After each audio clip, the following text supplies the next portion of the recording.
নমস্কার, রেভ স্পোর্টস বাংলায় আবার আপনাদের সবাইকে স্বাগত। স্নেহাশিস আজকে ক্যামেরায়, তাই জন্যে আমাকে দায়িত্ব দেওয়া হয়েছে এই ভিডিওটা আপনাদের জন্য করার। তৃষা কফি কিনে প্রায় পৌঁছেই গেছে বলতে বলতে। সো তৃষাও প্রায় পৌঁছে গেছে আমাদের পেছনেই হেডিংলি ক্রিকেট গ্রাউন্ড। আমরা এই ভিডিওটা যখন করছি তখনও অস্ট্রেলিয়া বাংলাদেশ খেলাটা শেষ হয়নি। বাংলাদেশ ৭৭, অস্ট্রেলিয়া আশা করা যেতে পারে ১০ ওভারের মধ্যে এই রানটা তুলে দেবে। তারপরেই কিন্তু ভারত বনাম নেদারল্যান্ডসের মধ্যে খেলা, এবং সেটা ২:৩০ লোকাল টাইম, অর্থাৎ ৭টা ইন্ডিয়া টাইমে শুরু। আপনারা যখন এটা দেখছেন তখন শুভমান গিলের ১৫০ আপনারা দেখেছেন। আমরা ভাবছিলাম এখানে যে শুভমান গিল ২০০ করতে পারবেন কি না, সেটা পারেননি। ১৫৪ রানে আউট হয়েছেন। অর্থাৎ আফগানিস্তান বনাম ভারতও কিন্তু প্যারালালি চলছে। অ্যাজ ফার অ্যাজ এই খেলাটা কনসার্ন, দেখুন নেদারল্যান্ডসকে যে ভারত হারিয়ে দেবে এ বিষয়ে কারুর মনে ১%ও সন্দেহ থাকার কথা নয়, আমাদের কারুর মনে নেই। যে প্রশ্নগুলো আমরা করব সেটা হচ্ছে ভারত কতটা ready for the next match. আজকেই কিন্তু এক্সপেরিমেন্টেশনের শেষ, ওই ফুট অন দ্য পেডেল যেটা বলে, এরপরে আর ভুলভ্রান্তির অবকাশ নেই। কারণ সাউথ আফ্রিকার কাছে হারা মানে কিন্তু লর্ডসের অস্ট্রেলিয়া খেলাটা ২৮ তারিখের becomes a do or die. আপনি আমি কেউই সেটা চাইবো না। আমরা সবাই চাইবো সাউথ আফ্রিকাকে ২১ তারিখে হারিয়ে ভারত তাদের সেমিফাইনালের রাস্তাটা সুগম করে নিক এবং ক্লোজ করে দিক।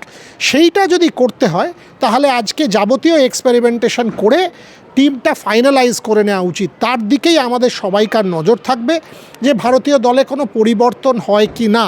আমাদের তিনজনের এই বিষয়ে সামান্য হলেও মতের পার্থক্য আছে। স্নেহাশিস দুটো চেঞ্জ বলেছে। স্নেহাশিসের বক্তব্য নন্দিনী শর্মা খেলবেন এবং ইয়াস্তিকা ভাটিয়া খেলবেন। ভারতী ফুলমালির বদলে নন্দিনী শর্মা এবং ভারতী ফুলমালির বদলে ইয়াস্তিকা ভাটিয়া এবং ক্রান্তি গড় বা অরুন্ধতী রেড্ডির বদলে নন্দিনী শর্মা। তৃষার বক্তব্য ৩টে পরিবর্তন হতে পারে। ইয়াস্তিকা ভাটিয়ার পরিবর্তনটা তৃষাও অ্যাগ্রি করে, এবং তার বক্তব্য হলো যে রেণুকা সিং ঠাকুর বা নন্দিনী শর্মা এবং দুটো পরিবর্তনই ওখানে করা যেতে পারে, নন্দিনী অ্যান্ড রেণুকা।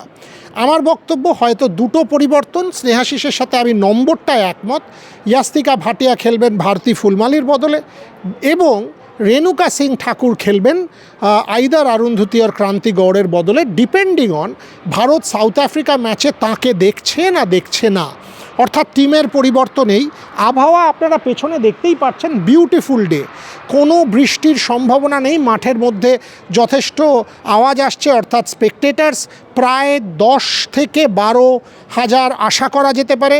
আমরা যা খবর পেয়েছিলাম ৮০% টিকিট বিক্রি হয়ে গিয়েছে। অর্থাৎ there will be quite a festive atmosphere here at the Headingley cricket ground. Bharat জিতবে, কতটা মার্জিন হবে সেটা ইম্পর্ট্যান্ট, কারণ দুটো জিনিস মাথায় রাখবেন। ইভেনচুয়ালি কিন্তু নেট রান রেট একটা ফ্যাক্টর হয়ে উঠতে পারে। ৬৫ রানে পাকিস্তানকে হারানোর ফলে ভারতের net run rate has gone to a good state. সেই জিনিসটা আরও কনসলিডেট করার চেষ্টা করবে ভারত। টসে জিতলে আজকেও কিন্তু এটা দ্বিতীয় খেলা হেডিংলিতে। প্রথমে অস্ট্রেলিয়া এবং বাংলাদেশের খেলাটা যেটা চলছে সেম পিচ, অর্থাৎ আগের দিনও আমরা যেটা দেখেছি ইউজড উইকেট, স্লো হবে। ভারত টসে জিতে কি করে, যদি জিততে পারে, আর যদি প্রথমে কারা ব্যাট করে তারা হয়তো সুবিধে পাবে, কারণ বল উইল গেট স্লোয়ার। সো এই জিনিসগুলো মাথায় রাখবেন।